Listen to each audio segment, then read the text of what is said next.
CM Nitish का डोल रहा है मन। 2024 चुनाव से पहले घर वापसी करेंगे सीएम नीतीश। नीतीश के पाला बदलने की चर्चा क्यों?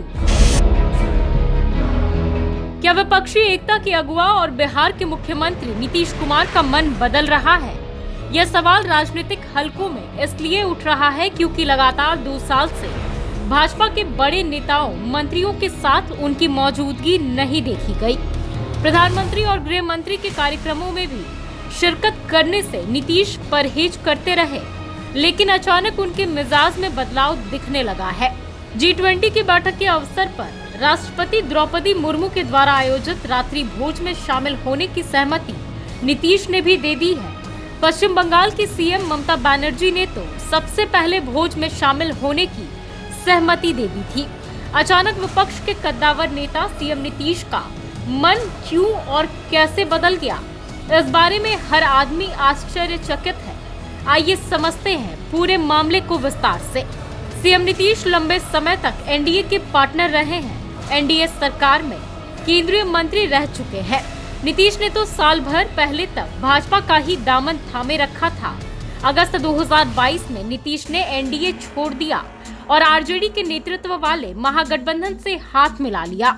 उसके बाद देश में विपक्ष को एकजुट करने के प्रयास में नीतीश लगे रहे। इसमें उन्हें काफी हद तक कामयाबी मिली, इसलिए कि तकरीबन 1.5 दर्जन विपक्षी दलों को उन्होंने एक मंच पर बिठाया। अगर नीतीश पहले से पीएम पद की दावेदारी से इनकार नहीं करते तो शायद एक दूसरे को नापसंद करने वाले नेता भी एक मंच पर नहीं आते। कांग्रेस से खार खाती रही ममता बनर्जी और आम आदमी पार्टी के संयोजक अरविंद केजरीवाल जैसे नेताओं को साथ बिठाने में भी नीतीश कामयाब रहे। नीतीश ने विपक्षी एकता की जमीन तो तैयार कर दी, लेकिन कांग्रेस ने बाद में एकता प्रयासों को हाईजैक कर लिया। पटना बैठक के दौरान ही अफवाह उड़ी कि नीतीश को विपक्षी गठबंधन का संयोजक बनाया जाएगा।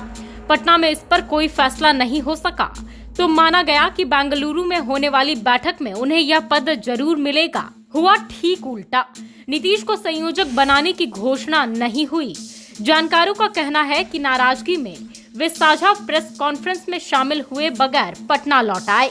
लौटने के बाद उन्होंने 26 घंटे तक चुप्पी साधे रखी। बहरहाल मुंबई की तीसरी विपक्षी बैठक में भी नीतीश के संयोजक बनने की संभावना कहीं नहीं दिखी। कई समन्वय समितियां बनाने पर राय कायम हुई। महागठबंधन के साथ आते ही नीतीश कुमार ने घोषणा कर दी कि 2025 का विधानसभा चुनाव आरजेडी के नेता और बिहार के मौजूदा डिप्टी सीएम तेजस्वी यादव के नेतृत्व में लड़ा जाएगा। उन्होंने दूसरा त्याग यह किया कि खुद को पीएम के दावेदारों की फहरिस्त से बाहर निकाल दिया। उन्होंने कहना शुरू किया कि वे पीएम पद की रेस में नहीं है। इसी वजह से उन्हें विपक्षी नेताओं को एकजुट करने में कामयाबी भी मिली है। विपक्षी एकता का वाजिब लाभ भी उन्हें अब तक नहीं मिला। ऐसे में सियासी जानकारों का मानना है कि नीतीश फिर पलटी मार जाए तो कोई आश्चर्य नहीं।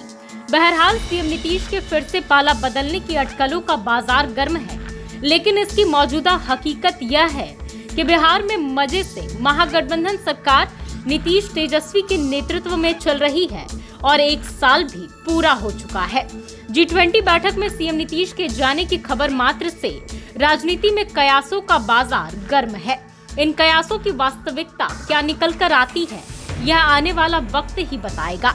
लाइव सिटीज चैनल के लिए शुभम सौरभ की विशेष रिपोर्ट। फिलहाल के लिए इस वीडियो में बस इतना ही। बाकी की वीडियोस के लिए आप बने रहे लाइव सिटीज के साथ। धन्यवाद।